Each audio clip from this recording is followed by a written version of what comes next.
studying the book of Judges. Today we're going into chapter 19. Chapter 19 is the absolute worst story in the Bible. And I just want you to know that this is not for kids. It's a PG-13 at least. We're going to try and understand the culture a little bit and how these travesties came about. But we pray, I just want you to know that this is the worst story in the Bible, followed by the second worst story in the Bible. So we're going to go through the first worst story and then the fallout from that, which is really no better. All right, so chapter 19. This is about the Levite's concubine. Okay, understand that the Levite is a religious leader in his community. He is the theologian, the teacher, the judge, and the jury in his community. Okay? When you combine all of those things together, it is entirely possible for you as a clergy person to get really rich. Okay. In those days, when there was no king in Israel, a certain Levite residing in the remote parts of the hill country of Ephraim took to himself a concubine from Bethlehem in Judah. What does this mean? Okay, we typically don't have concubines, at least not publicly. Clergy especially, in the United Methodist system, are prohibited from having concubines. Okay? And I have strictly adhered to that down through the years. Okay, what is a concubine? A concubine is a sex slave. And her daddy, her papa, sold her to the Levite. She was probably 14 or 15 when he did this. And he lives in the north country. She grew up in Bethlehem. And so he has come a long, long way to buy this sex slave. Okay? She's just a kid. She's a teenager. So the next part of the story isn't going to surprise anybody. But his concubine became angry with him, and she went away from him to her father's house in Bethlehem in Judah, and was there for some 4 months. All right, now she's run back to daddy. Let me explain the difference between a concubine and a wife. Okay? A concubine is sold. So daddy sold her, got money for it. Okay? If she had been a wife, daddy would have had to pay for the wedding. Daddy would have had to pay a dowry to the groom. Okay? So, wives are expensive for the family. Concubines make money for the family. All right? So her daddy sold her, and she goes off with this guy, and for some reason a teenager is not getting along with this Levite. Surprise, surprise. Okay, and so she runs back to daddy. Now, here's the issue with the contract. If she runs back to daddy, and daddy says, well, to Levite, you know, she's got some real grievances here, and I don't want to send her back with you. He's got to refund the money. Okay? Now, if the husband divorces a wife, he's got to pay back the dowry. If there's a legitimate reason, there's an illegitimate reason for the divorce. In other words, he accuses her of something and it's not true, okay, then the family can actually ask for the dowry back. If she's unjustly accused, they can ask for the dowry back and endorse the divorce. Can a woman divorce her husband? Yes, with her father's permission. Okay? And if they're going to get the dowry back, there has to be an adjudication that she was falsely accused. So this gets complicated, okay? But the fact that this father is going to have to refund the money explains to you why the next part of this story is going on. Okay. Then her husband set out, and he's calling her calling a husband, okay? She's not a wife, she's a concubine, okay? But she has a legitimate standing in the household because her status as a concubine was not a matter of her choice, it was a matter of contract. And so he, as the Levite, is as responsible for her well-being as he would be, almost as much as he would be for a wife. But Okay. she went home and stayed there for 4 months. Yes. Why would the father not have done something rather than welcoming her back into the fold, for lack of a better word? Because if he welcomes her back into the fold, then he's got to give the money back. Well, didn't he do that when he No. welcomed her in and let her stay No. with him for 4 months? No, right now this is all in limbo. And so he's not offering the money back because nobody's showing up to Shouldn't claim have it. asked for it. But now the guy shows up, after 4 months, the guy shows up to claim it. Okay? Okay, her husband came and set out after her to speak tenderly to her. Okay? How many abusive relationships have a beating and then a speaking tenderly to? Okay, so anyway, this just follows so much of a familiar pattern, you know, it really does. Okay. He had with him his servant and a couple of donkeys. When he reached her father's house, the young woman's father saw him and came with joy to meet him. Hey, welcome, good to see you again, man, okay? His father-in-law, the young woman's father, made him stay, and he remained with him 3 days, so that they ate and drank, and he stayed there.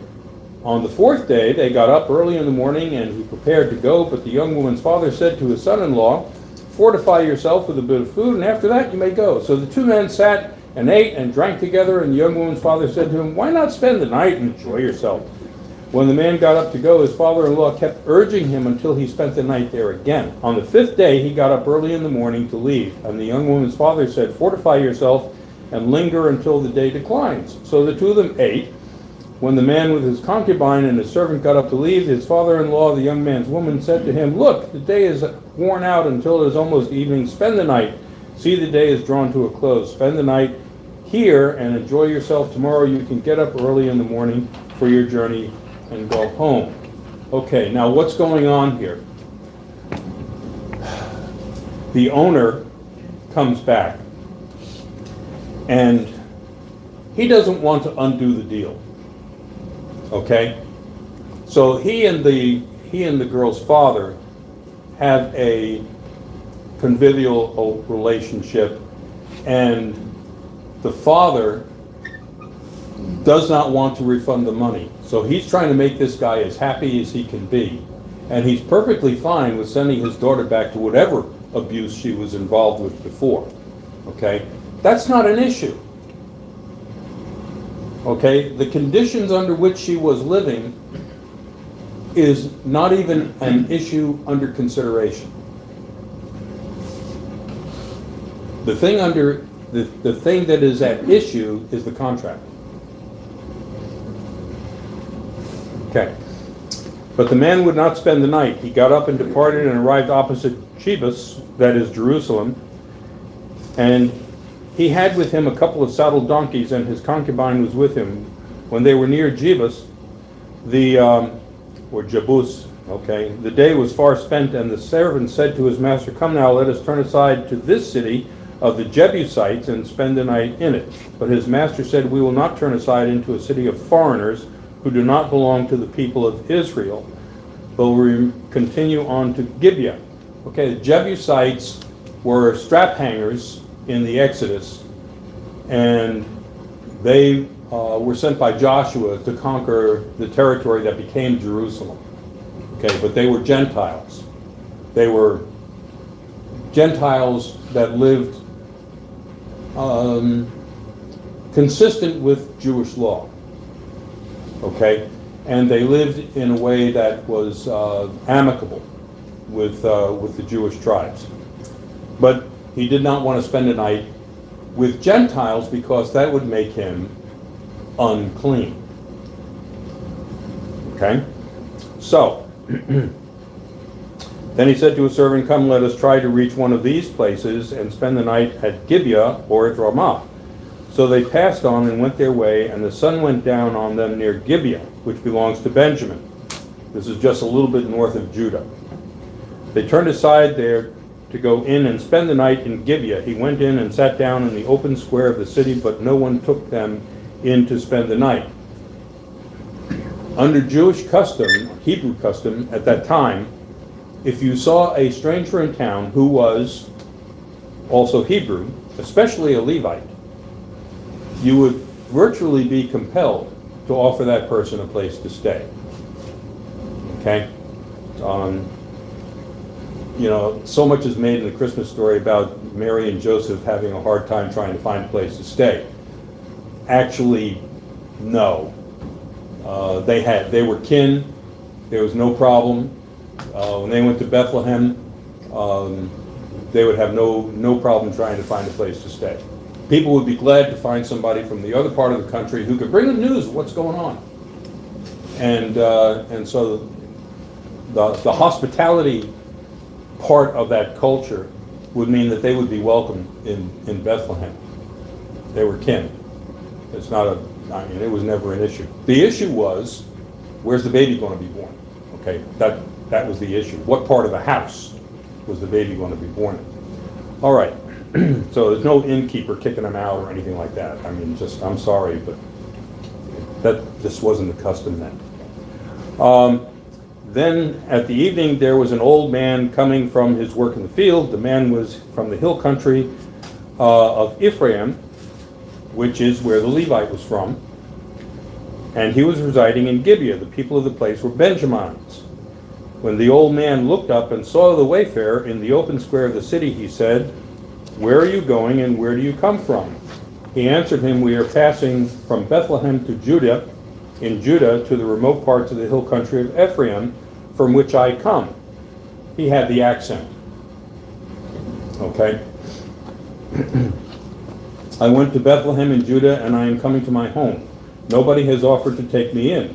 We have straw and fodder for our donkeys, with bread and wine for me and the woman and the young man along with us. Your servants need nothing more." The old man said, "Peace be to you, I will care for all your wants, only do not spend the night in the square." So he brought him into his house and fed the donkeys. They washed their feet, ate and drank. All right, the square is not a good place to be. It's like somebody who finds themselves stuck in New York in Times Square currently. Okay, this is not a good street to be on after dark. It just isn't. I remember when I was a kid, Times Square was not a place that you wanted to be stuck on in the wee hours. Okay, things would happen to you. That's just the way it was, and that's the way it is today. So anyway, he's in the square. The guy's got the same accent as the old man in the field, and so they understand each other. And this is a Levite too, and it's not going to cost him anything to take the guy in. Understand, when he accepts him into his house, he is fully responsible for the well-being of the person that he has taken in. The person that he has taken in, they become the priority above anyone else in the household. And this is today, the same sense of hospitality. If you go to an Arab household and they take you in, they will give you the remote to the TV. Okay? You have priority over everybody else in the household. And they are totally responsible for your safety and well-being. Now that extends to the primary guest. Okay?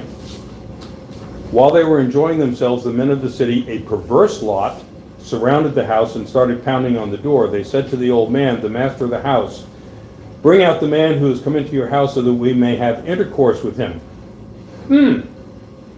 Interesting. All right. Sounds a little bit Sodom and Gomorrah area. It does. Yeah, it does. Okay, so here we go. And the man, the master of the house, went out to them and said to them, "No, my brothers, do not act so wickedly. Since the man is my guest, do not do this vile thing." Everybody understood that what they were wanting was a vile thing. Okay? Now, what was the vile thing? The vile thing was that they were going to do harm to his guest. The nature of the vile thing was less important than the fact that this man could not surrender his guest to have vile things done to him. Okay?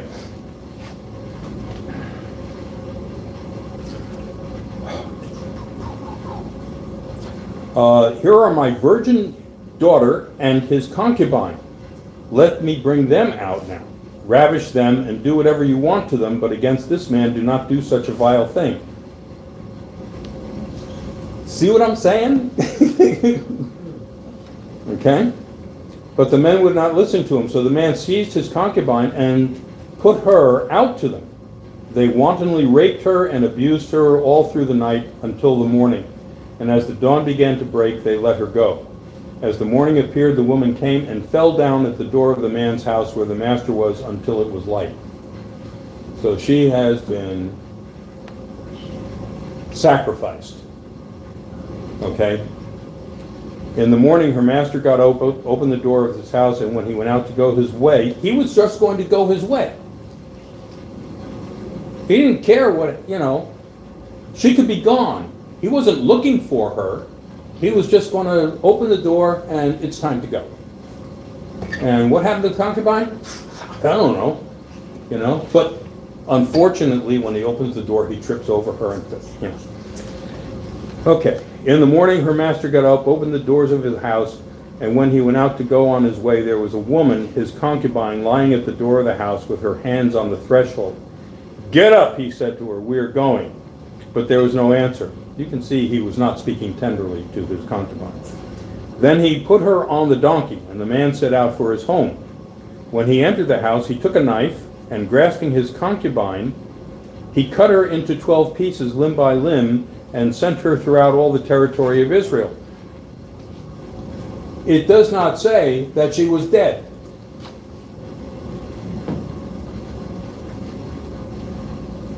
He may well have just killed her. Okay? This is the Levite. This is the holy man. So now he's cut her into 12 pieces and sent her through all the territory of Israel. Then he commanded the men whom he sent, saying, "Thus shall you say to all the Israelites, has such a thing ever happened since the day that the Israelites came up from the land of Egypt until this day? Consider it, take counsel, and speak out." What's his complaint? His complaint is not that his concubine was raped.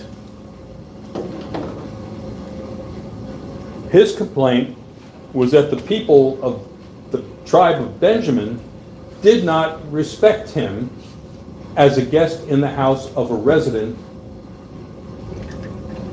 in Gibeah. Okay?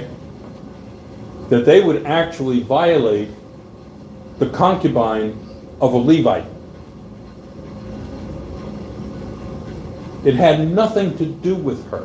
It had everything to do with his status as a stranger and guest in the city, okay, and his integrity as a Levite.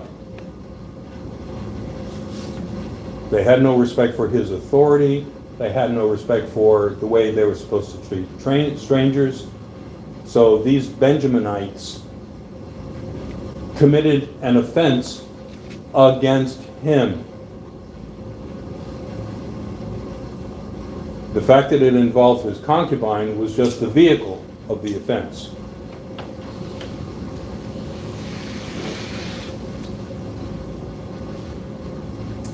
Then all the Israelites came out from Dan to Beersheba, including the land of Gilead, and the congregation assembled in one body before the Lord of Mizpah.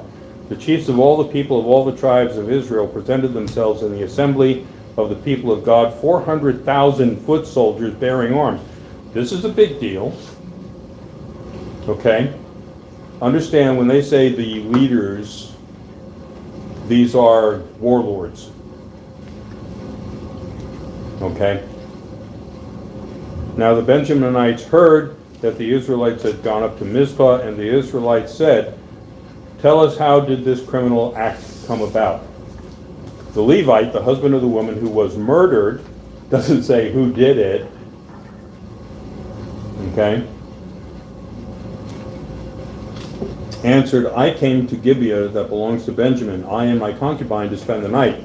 The lords of Gibeah rose up against me and surrounded the house at night. They intended to kill me, and they raped my concubine until she died."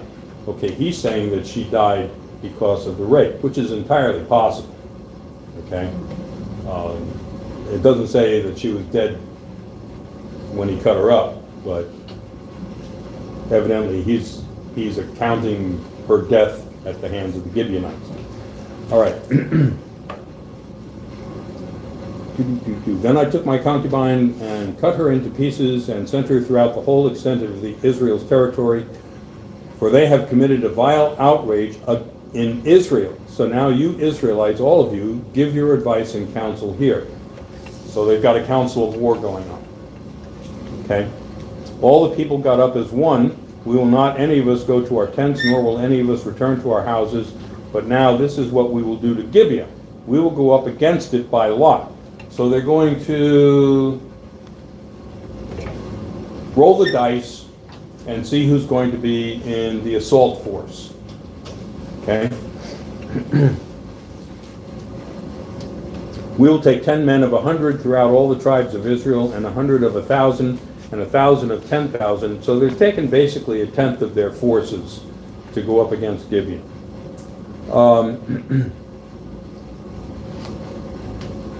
To bring provisions for the troops who will go to repay Gibeah of Benjamin for all the disgrace that they have done in Israel. So all the men of Israel gathered against the city, united as one. All right, so what they're really doing is that they're taking a tenth of all their troops and committing them for logistics purposes. Okay? So the assault force is probably going to be bigger than the logistics component. But they are going to, each of the tribes is going to monetize the operation. All right? One of the problems that we had in the American Revolution is that our colonies were essentially like tribes. And when Washington put out an appeal to Congress to support the troops, they had to, each representative from the colonies had to cajole their colony or their state providing provisions for the Continental Army. But it could not be legislated. It couldn't be ordered from the central government. So that's one of the reasons why they starved at Valley Forge and other places, because there was no consistent logistical support. In this instance, they have arranged not only for an assault, but they have also monetized the support. Okay? The tribes of Israel sent men through all the tribes of Benjamin, saying, "What crime is this that has been committed among you? Now then hand over those scoundrels in Gibeah, that we may put them to death and purge the evil from Israel." But the Benjaminites would not listen to their kinsfolk, the Israelites. The Benjaminites came together out of the towns of Gibeah to go out to battle against the Israelites. What is the issue here? The issue is not that these guys have committed a horrible act. The issue here is, will the rest of the Israelite tribes recognize the sovereignty of the tribe of Benjamin? So they considered this a violation of their sovereignty. This is, I mean, it may seem like this doesn't make sense, but when Archduke Ferdinand and his wife were murdered by an anarchist in Serbia, okay, what started World War I? What started World War I was that the Austro-Hungarian Empire wanted to conduct the investigation and the law enforcement against the anarchists in Serbia, which was a sovereign territory allied to Russia. So the issue that started World War I was a crime committed, and who has jurisdiction to adjudicate it? And the Benjaminites said, you can't come in here and tell us how to run our tribe. So the issue here is about sovereignty. Okay? It's not about the crime. It's about sovereignty, who adjudicates it.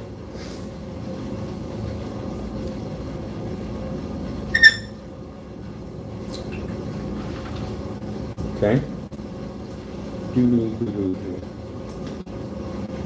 Hand them over. On that day, the Benjaminites mustered 26,000 men armed from their towns, beside the inhabitants of Gibeah, who mustered 700 picked men. All of this force there were 700 picked men who were left-handed. Okay? Everyone could sling a stone at a hare and not miss. This is their artillery. Okay?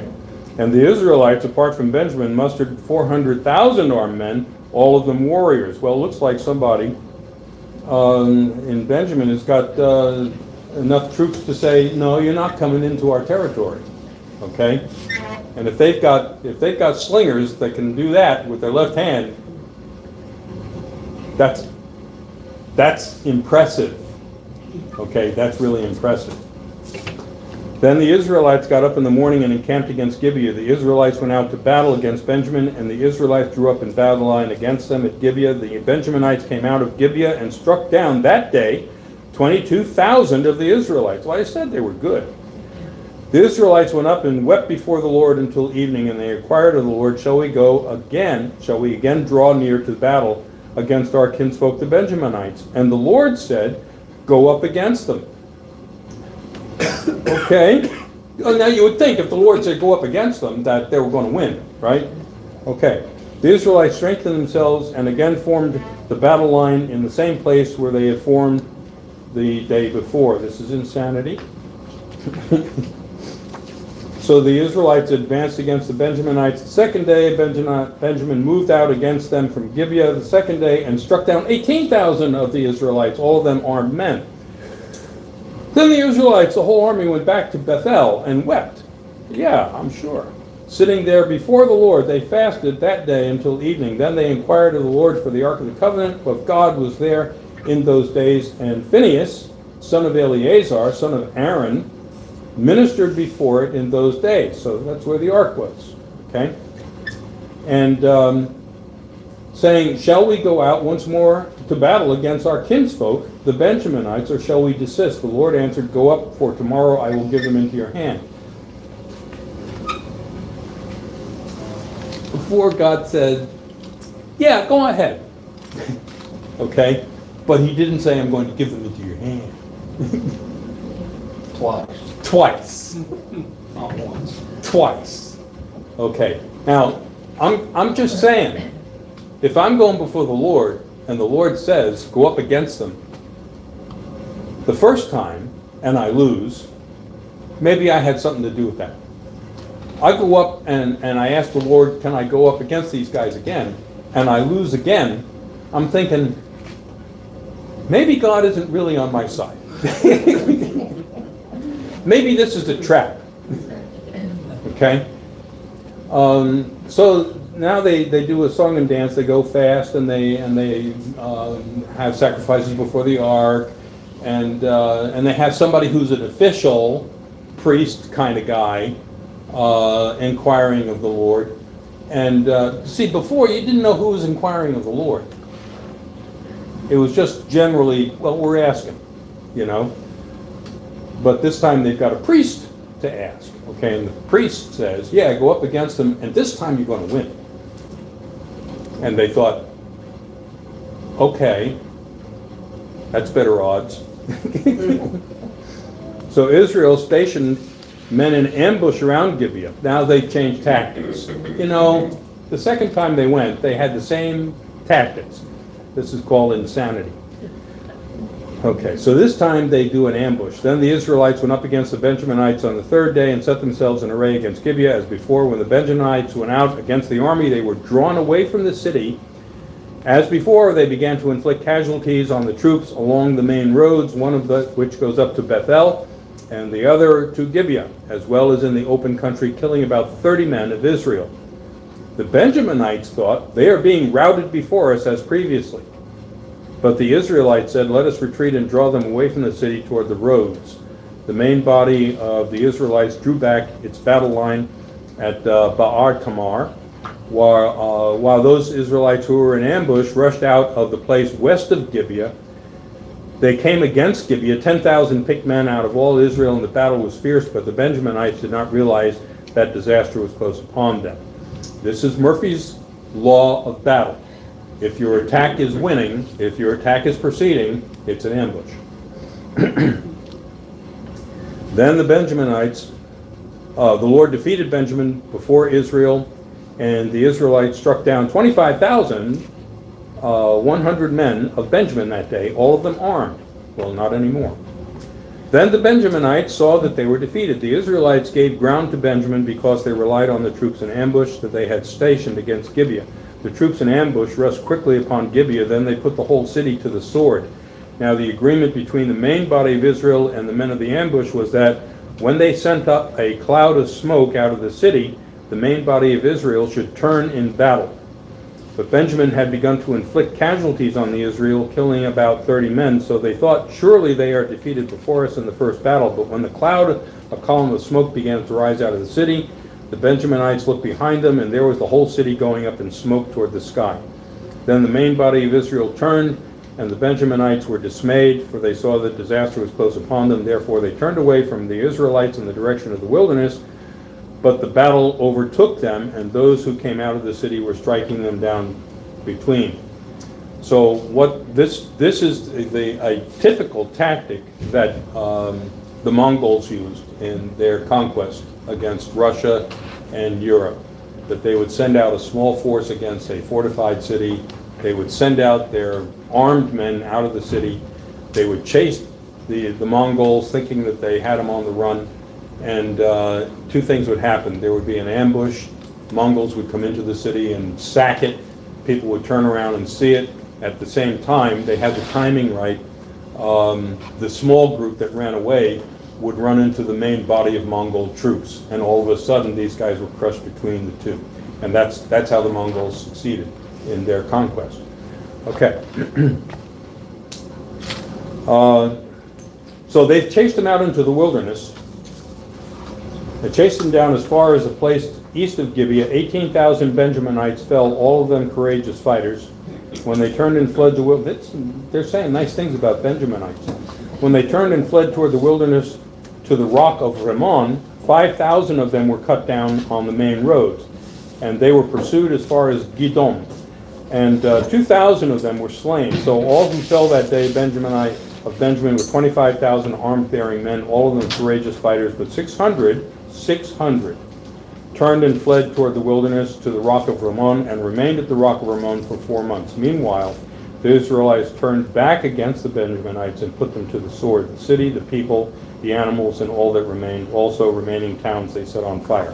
So they have destroyed utterly, they have committed genocide against the Benjaminites.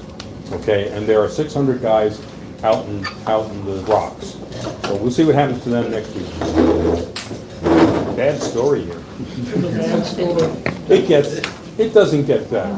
So I'll see you next week for more uplifting stories from Judges, and finally we'll put Judges to rest.